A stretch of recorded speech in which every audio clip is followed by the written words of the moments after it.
Hi everybody, welcome to my channel. Funny thing is, every once in a while when I say that, I get Alice Cooper's Welcome to My Nightmare going through my head. Actually, these days it might be Welcome to Our Nightmare. But I think maybe the reason is in college I had a roommate who was a huge Alice Cooper fan, and so I heard that song a lot. That guy went on to become a navigator in a B-52. Interesting career. I wanted to talk a little bit about a video I saw today, and it's by kind of a big-time YouTube photographer channel, and it was about Jpegs, shooting Jpegs, and essentially saying, Jpegs suck. Here's proof. I'm not going to call out the name. You either already know, or you can just do a search on Jpegs suck. But, you know, there's really no real absolutes, I think, in photography. I mean, it might be a few.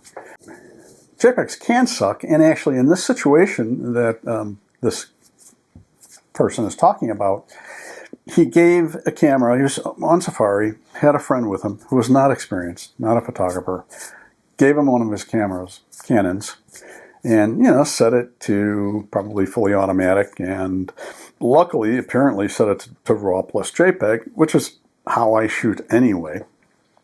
And somehow, his friend knocked it off the automatic settings and ended up overexposing some images. And so he was showing an overexposed JPEG, and it actually wasn't, he didn't blow it out, because he still recovered a lot of the detail in the image. So, but you know, he showed this image, and I was kind of surprised that he was able to get back the detail he got. One of the things he pointed out was that there was haloing around one of these animals.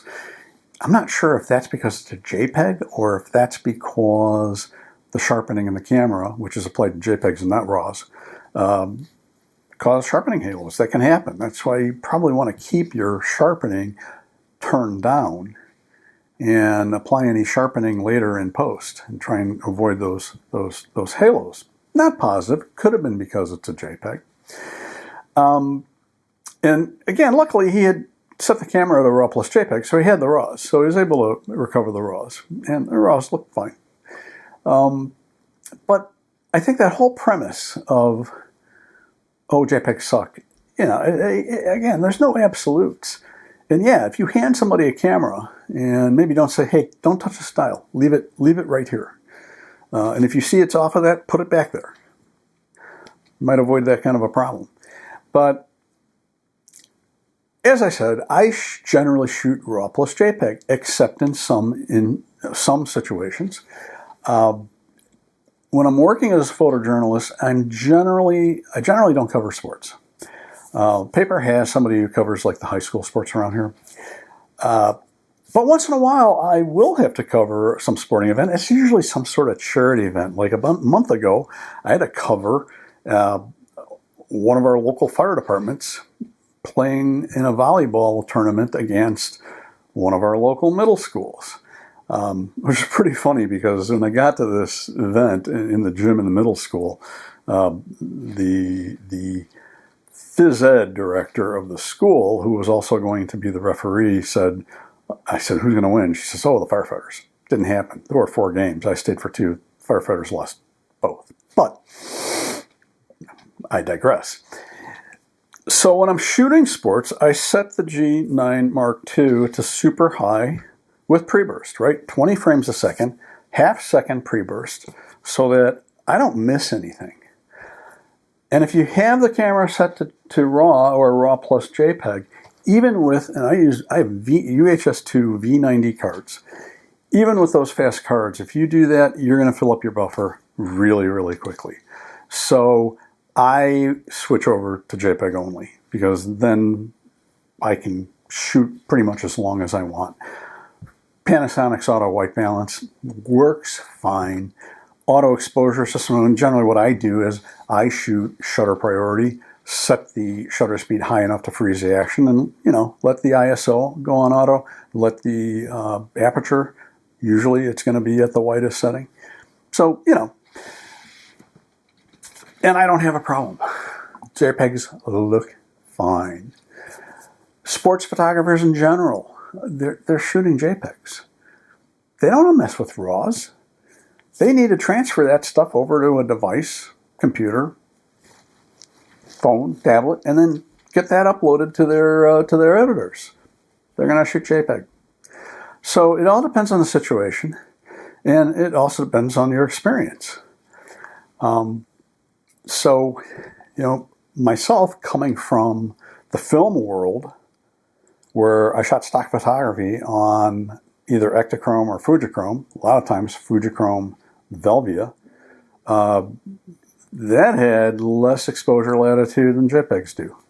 You either had to bracket, which you probably should do if you're shooting JPEG only, bracket the exposures, or make sure that you exposed for the highlight. Make sure you didn't blow the highlight out, because pretty easy on like Fujichrome Velvia to blow the highlights out. Look like crap. You expose for the highlights, let the shadows go black. So I get it, I get putting up a video like this because, this guy's doing, I figure, quite well for himself on YouTube. And more power to you if you can make money. But, I think in a lot of these channels, you need to kind of take stuff with a grain of salt.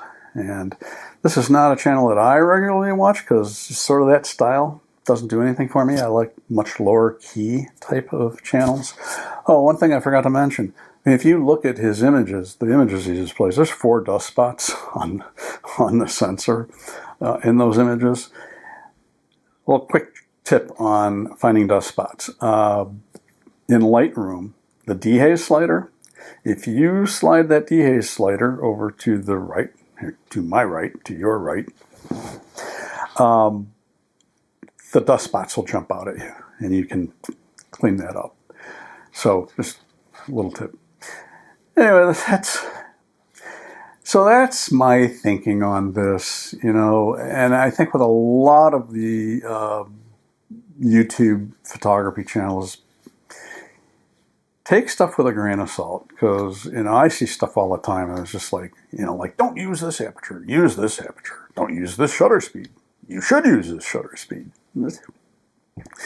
Everybody's trying to get clicks. So whatever gets clicks, that's what they're going to put up. Well, if you liked this, hit that like button. If it was interesting to you, hit that like button. If you're interested in this kind of content, subscribe. Pop the little bell so you know when I got something else coming up. Working on another video. Bought something new. Interesting story. That next video will be about this. I'm Todd Banner. I will see you next time.